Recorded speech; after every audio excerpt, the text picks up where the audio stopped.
इंसाफ, उम्मीद, अभिव्यक्ति और आकांक्षा की वो ज्योत है जो हर हिंदुस्तानी के दिल में जलती है। अध्यक्ष महोदय, इस ज्योत ने हर एक भारतीय को ये पहचानने की शक्ति दी कि उसे न्याय मिलने का अधिकार है, कि उसमें अपने अधिकारों के लिए आवाज़ उठाने की क्षमता है, कि जब वो आवाज़ उठाएगा तो सत्ता को उसके सामने झुकना पड़ेगा। इस संविधान ने हर एक देशवासी को ये अधिकार दिया कि वो सरकार बना भी सकता है और सरकार बदल भी सकता है। ये ज्योत जो हर हिंदुस्तानी के दिल में जलती है, उसने हर हिंदुस्तानी को ये विश्वास दिया कि देश की संपत्ति में, देश की दौलत में, संसाधनों में उसका भी हिस्सा है, कि उसे एक सुरक्षित भविष्य की उम्मीद का अधिकार है, कि देश बनाने में भी उसकी भागीदारी है। उम्मीद और आशा की ये ज्योत मैंने देश के कोने कोने में खुद देखी है। उन्नाव में मैं एक रेप पीड़िता के घर गई, उसे जलाकर मार डाला था।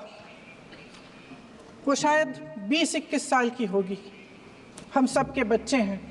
हम सोच सकते हैं कि अगर हमारी बेटी के साथ बार बार बलात्कार हुआ और फिर जब वो अपनी लड़ाई लड़ने के लिए गई तो उसको जलाकर मार डाला गया होता तो हम पर क्या बीतती। मैं उस बच्ची के पिता से मिली। उसके खेत जलाए गए थे, उसके भाइयों को पीटा गया था, उसके पिता को बाहर से, घर के बाहर घसीट कर मारा गया था। उस पिता ने मुझे बताया कि बेटी, मुझे न्याय चाहिए। मेरी बेटी अपने एफआईआर को दर्ज करने के लिए जब जिले में गई तो उसको मना किया गया, अगले जिले में जाना पड़ा उसे। वो रोज सुबह 6 बजे उठकर तैयार होकर अकेली अपने मुकदमे को लड़ने के लिए अगले ज़िले में ट्रेन से जाती थी। उसके पिता ने मुझे कहा कि मैंने उससे कहा, बेटी अकेले मत जाओ, छोड़ दो ये लड़ाई। लेकिन उसकी बेटी ने उसको जवाब दिया कि नहीं पिताजी, मैं अकेली जाऊंगी, मैं लड़ूंगी, ये मेरी लड़ाई है, मैं इसको लड़ूंगी। ये लड़ने की क्षमता, ये हिम्मत उस लड़की को और करोड़ों भारत की नारियों को हमारे संविधान ने दी। आगरा में मैं अरुण वाल्मीकि के घर गई।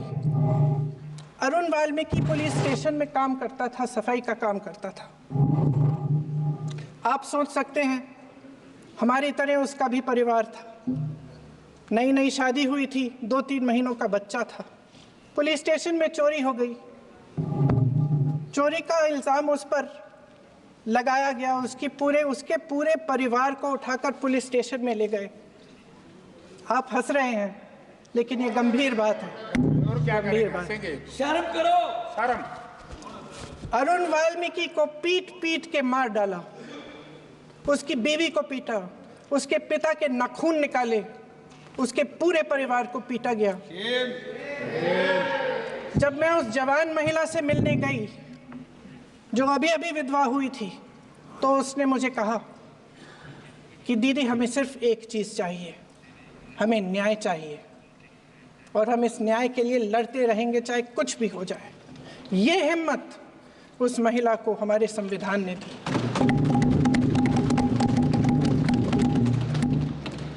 संभल के कुछ लोग आए थे हमसे मिलने जो मृतकों के परिवार के सदस्य थे।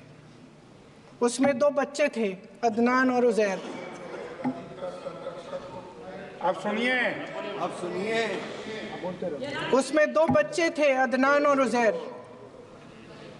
एक बच्चा मेरे बच्चे की उम्र का है, दूसरा उससे छोटा 17 साल का है। दर्जी के बेटे थे। दर्जी का एक ही सपना था कि वो अपने बेटों को पढ़ाएगा लिखाएगा, एक बेटा डॉक्टर बनेगा, एक बेटा भी सफल होगा दूसरा बेटा भी अपने जीवन में सफल होगा।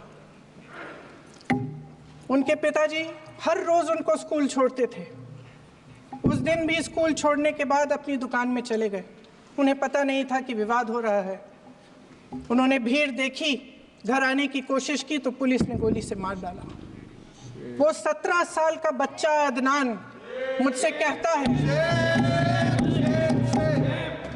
वो 17 साल का बच्चा अदनान मुझसे कहता है कि मैं बड़ा होकर डॉक्टर बन के दिखाऊंगा, मैं अपने पिता का सपना साकार करूंगा।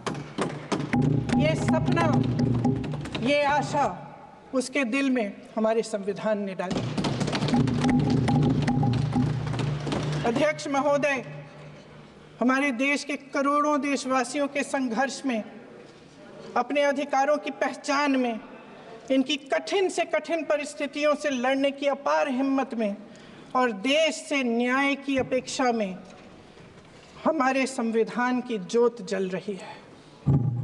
मैंने हमारे संविधान की ज्योत को जलते हुए देखा है और इसके साथ साथ ये भी समझा है कि हमारा संविधान एक सुरक्षा कवच है, एक ऐसा सुरक्षा कवच है जो देशवासियों को सुरक्षित रखता है, न्याय का कवच है, एकता का कवच है और अभिव्यक्ति की आज़ादी का कवच है।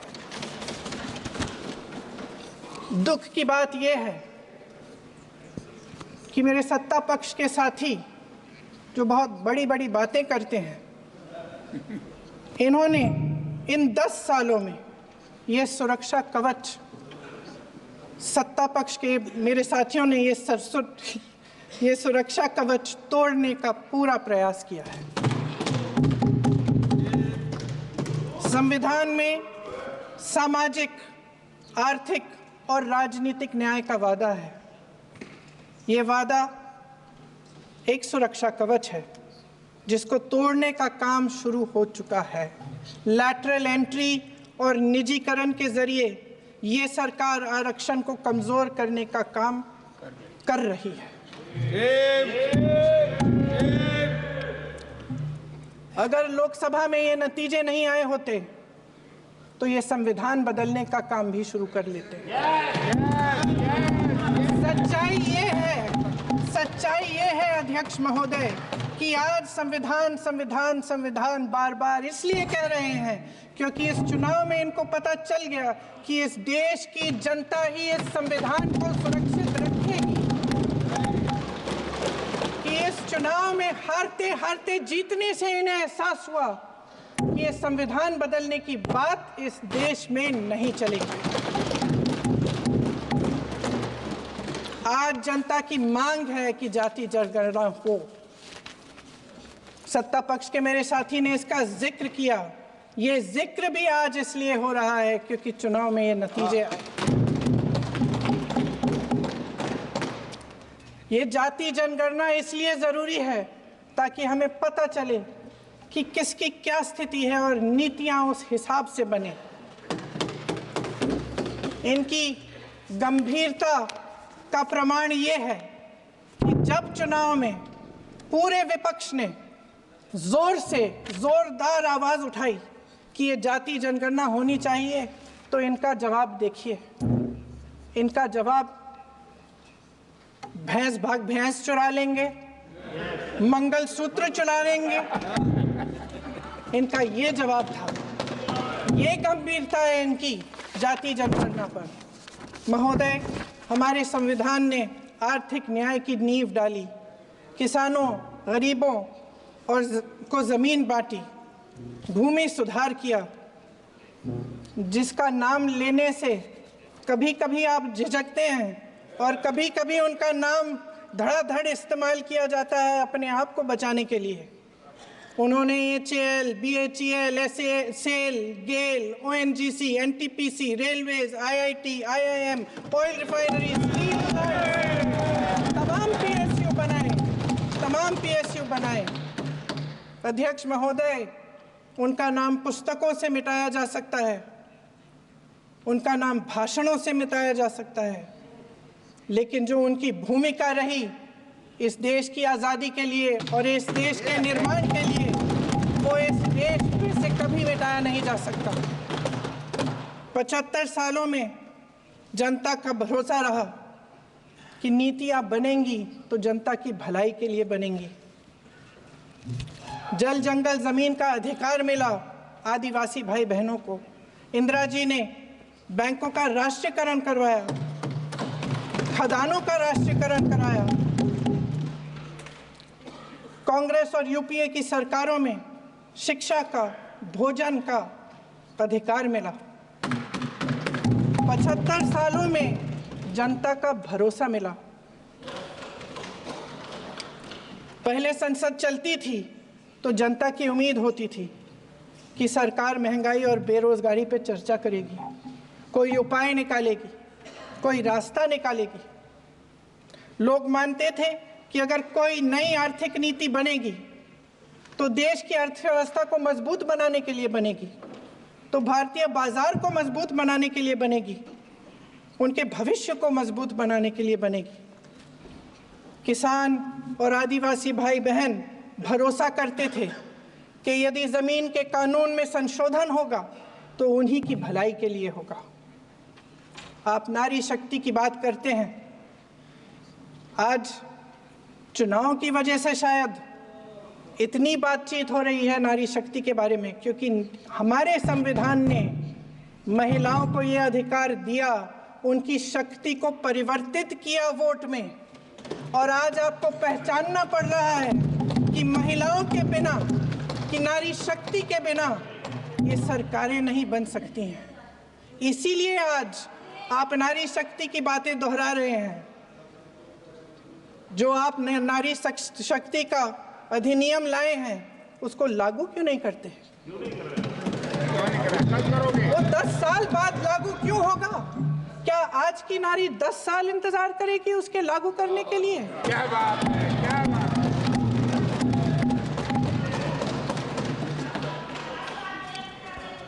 आज संसद में बैठे हुए सत्ता पक्ष के मेरे साथी ज्यादा से ज्यादा अतीत की बातें करते हैं। 1921 में क्या हुआ, कब हुआ, नेहरू जी ने क्या किया।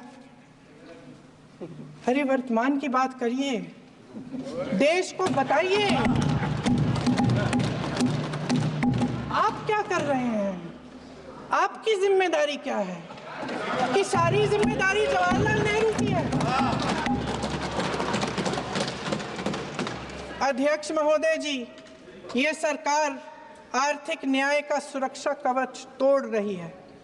आज संसद में बैठी ये सरकार बेरोजगारी और महंगाई से जूझ रही हमारी जनता को क्या राहत दे रही है। कृषि के कानून भी बड़े बड़े उद्योगपतियों के लिए बन रहे हैं। सही एमएसपी को छोड़िए, डीएपी तक नहीं मिल रहा है।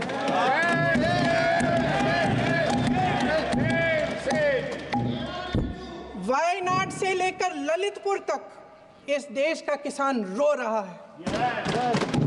आपदा आती है तो उसको कोई राहत नहीं मिलती। भगवान भरोसे है आज इस देश का किसान, उसको छोड़ दिया गया है।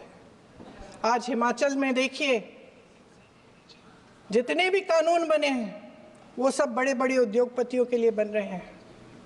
हिमाचल में जो सेब उगता था उसके जो छोटे छोटे किसान हैं वह रो रहे हैं, क्योंकि एक व्यक्ति के लिए सब कुछ बदला जा रहा है। सुनने की हिम्मत रखो।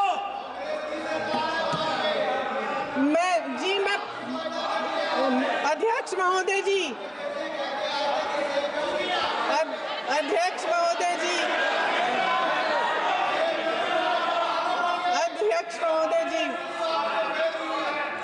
महोदय जी, अडानी जी को सारे कोल्ड स्टोरेज प्रदेश की सरकार ने नहीं दिए। अडानी जी को सारे कोल्ड स्टोरेज आपकी सरकार ने दिए। देश देख रहा है कि एक व्यक्ति को बचाने के लिए 142 करोड़ देश की जनता को नकारा जा रहा है। सारे संसाधन, सारी दौलत, सारे मौके एक ही व्यक्ति को सौंपे जा रहे हैं। सारे बंदरगाह, एयरपोर्ट्स, सड़कें, रेलवे का काम, कारखाने, खदानें, सरकारी कंपनियां सिर्फ एक व्यक्ति को दी जा रही है। जनता के मन में हमेशा ये विश्वास होता था कि अगर कुछ नहीं है तो संविधान हमारी सुरक्षा करेगा, मगर आज आम लोगों के बीच ये धारणा बनती चली जा रही है कि सरकार सिर्फ अडानी जी के मुनाफे के लिए चल रही है। देश में बहुत तेजी से गैर बराबरी बढ़ रही है। जो गरीब है वो और गरीब हो रहा है, जो अमीर है वो और अमीर हो रहा है। इस सरकार ने आर्थिक न्याय की भी सुरक्षा कवच तोड़ दिया है। राजनीतिक न्याय की जब बात होती है, मेरे सत्ता पक्ष के साथी आज खड़े हुए और तमाम गिनती करने लग गए कि ऐसा हुआ वैसा हुआ 1975 में जो हुआ, तो सीख लीजिए ना, आप भी सीख लीजिए। आप भी अपनी गलतियों के लिए माफी मांग लीजिए। आप भी बैलेट पे चुनाव कर लीजिए। आप भी बैलेट पे चुनाव कर लीजिए। दूध का दूध, पानी का पानी हो जाएगा। आप राजनीतिक न्याय की बात करते हैं, सरकारों को पैसों के बल पर गिरा देते हैं।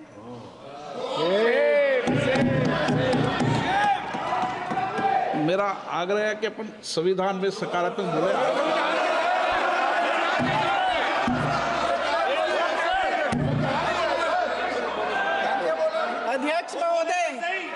अध्यक्ष महोदय, सत्ता पक्ष के हमारे साथी ने एक उदाहरण दिया उत्तर प्रदेश की सरकार का, तो मैं भी एक उदाहरण दे देती हूँ महाराष्ट्र की सरकार का। मैं भी एक उदाहरण दे देती हूँ हिमाचल की सरकार को तोड़ने की कोशिश किसने की, पैसों के बल पे की, गोवा की सरकार। तमाम उदाहरण राजस्थान की। क्या ये सरकारें जनता ने नहीं चुनी थी? क्या संविधान इन पर लागू नहीं था? पूरी देश की जनता जानती है कि इनका हंसती है, जानती है कि इनके यहाँ तो वॉशिंग मशीन है।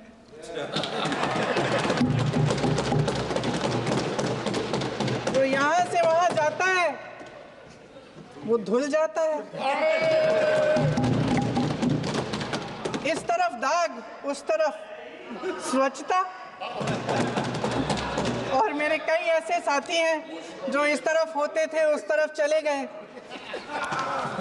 मुझे दिख भी रहे हैं, वॉशिंग मशीन में शायद धुल गए हैं। अध्यक्ष महोदय, जहां भाईचारा और अपनापन होता था, जहां हमारे संविधान ने एकता का सुरक्षा कवच दिया था, वहां शक और घृणा के बीज बोए जा रहे हैं। एकता का सुरक्षा कवच तोड़ा जा रहा है। प्रधानमंत्री जी यहाँ सदन में संविधान की किताब को यूं माथे से लगाते हैं, लेकिन संभल में, हाथरस में, मणिपुर में जब न्याय की गुहार आती है, उठती है, तो उनके माथे पे शिकन तक नहीं आता।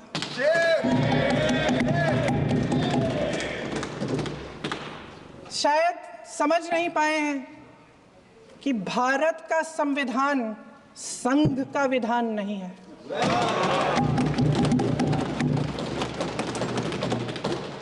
भारत के संविधान ने हमें एकता दी, हमें आपसी प्रेम दिया। उस मोहब्बत की दुकान जिस पर आपको हंसी आती है, उसके साथ करोड़ों देशवासी चले।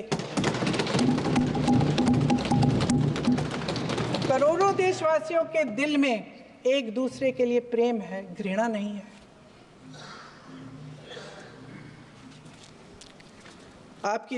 इनकी जो विभाजनकारी नीतियां हैं, उसका नतीजा हम रोज देखते हैं। राजनीतिक फायदे के लिए संविधान को छोड़िए, देश की एकता को भी ये रख नहीं सकते, इसकी सुरक्षा नहीं कर सकते। हमने संभल में देखा, मणिपुर में देखा। दरअसल इनका कहना है कि अलग अलग इस देश के अलग अलग हिस्से हैं, लेकिन हमारा संविधान कहता है कि ये देश एक है और ये देश एक रहेगा। जहां खुला विवाद होता था, अभिव्यक्ति का सुरक्षा कवच होता था, इन्होंने भय का माहौल पैदा किया है। सत्ता पक्ष के मेरे साथी अक्सर 75 सालों की बात करते हैं, लेकिन इन 75 सालों में ये उम्मीद, आशा, ये अभिव्यक्ति की ज्योति कभी थमी नहीं, कभी बुझी नहीं। इस देश की जनता ने खुलकर आलोचना की, निडर होकर धरने किए, प्रदर्शन किए। जब जब जनता नाराज हुई, तब तब सत्ता को ललकारा, उसे चेतावनी दी, बड़े से बड़े नेताओं को कटघरे में खड़ा किया, उनसे जवाब मांगा, न्याय मांगा। इस देश के छोटे छोटे से नुक्कड़ की दुकानों में, चाय की दुकानों में, इस देश के घरों में, गलियों में, मोहल्लों में, अखबारों में, प्रकाशन घरों में, न्यायपालिकाओं में चर्चा कभी बंद नहीं हुई। लेकिन आज ये माहौल नहीं है। आज जनता को सच बोलने से डराया जाता है, धमकाया जाता है। पत्रकार हो या विपक्ष का नेता हो या किसी यूनिवर्सिटी का प्रोफेसर हो, छात्र संघ हो या कर्मचारियों का संगठन हो, सबका मुंह बंद कराया जाता है। किसी पे ईडी, किसी पे सीबीआई, किसी पे इनकम टैक्स, फर्जी मुकदमे लगवाए जाते हैं, जेल में डाल दिया जाता है, विपक्षी नेताओं को जेल में डाल दिया जाता है, उनको सताया जाता है। किसी को नहीं छोड़ा इस सरकार ने। देशद्रोही कह कह के उत्तर प्रदेश में मुझे याद है कुछ अध्यापिकाएं प्रदर्शन कर रही थी, उन पर मुकदमा डाल दिया देशद्रोही का, उन्हें देशद्रोही कह दिया। इन्होंने देश का पूरा माहौल भय से भर दिया है। इनकी मीडिया की मशीन झूठ फैलाती है, तरह तरह के आरोप लगाती है, और शायद वह भी भय में ही है। महोदय, मैं इस सदन को याद दिलाना चाहती हूं कि ऐसा डर का माहौल देश में अंग्रेजों के राज में था।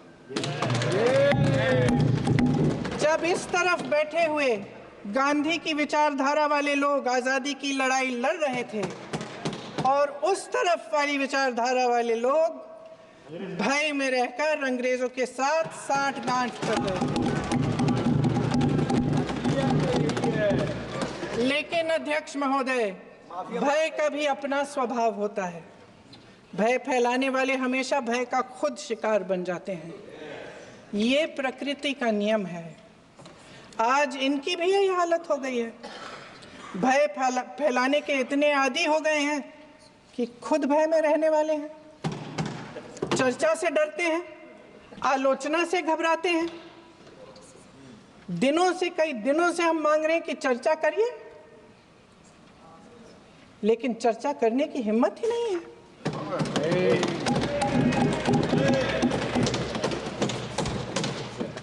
एक कहानी होती थी अध्यक्ष महोदय, शायद बचपन में आपने भी सुनी होगी। राजा भेष बदलकर बाजार में आलोचना सुनने जाता था। ये सुनने जाता था कि प्रजा मेरे बारे में क्या कह रही है, मैं सही रास्ते पे चल रहा हूं कि नहीं। लेकिन आज का राजा, भेष तो बदलते हैं आज के राजा, शौक तो है उनको भेष बदलने का, लेकिन न जनता के बीच जाने की हिम्मत है और न आलोचना सुनने की।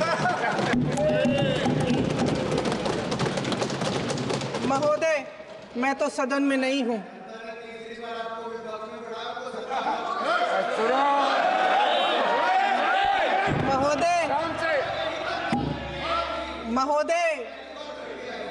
महोदय, जनता में बहुत विवेक है, ये सही है।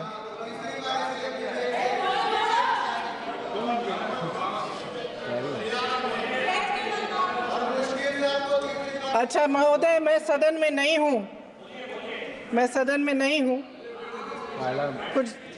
हाँ ठीक है, मैं सदन में नहीं हूँ, मात्र 15 दिनों से आ रही हूँ, लेकिन मुझे ताज्जुब होता है कि इन 15 दिनों में इतनी बड़े बड़े इश्यूज़ हैं, इतनी बड़ी बड़ी बातें हैं, प्रधानमंत्री जी मात्र एक दिन के लिए शायद 10 मिनट के लिए दिखे हैं सर।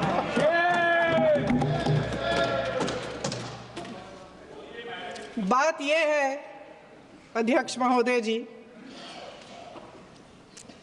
कि ये देश भय से नहीं, साहस और संघर्ष से बना है। इसको बनाने वाले देश के किसान, जवान, देश के करोड़ों मजदूर और गरीब जनता है। संविधान इनको साहस देता है। मेहनती मिडिल क्लास है और इस देश के जो करोड़ों देशवासी हैं जो रोजाना भयंकर परिस्थितियों का सामना करते हैं, उनको साहस देता है। वायनाड में जो आपदा आई, उसमें एक छोटा लड़का था 17 साल का। 6 घंटों के लिए उसने अपनी माँ को बचाने की कोशिश की। 6 घंटों के लिए आप सोच सकते हैं कि अगर नदी की धारा बह रही है, नाराज है, आप अपनी माँ को पकड़े हो, 6 घंटों के लिए पकड़े रखते हो कि मेरी माँ बच जाएगी और अंत में वो माँ भी बह जाती है। उस लड़के का साहस, उन महिलाओं का साहस जो पीड़ित हैं लेकिन फिर भी अपनी लड़ाई लड़ रहे हैं,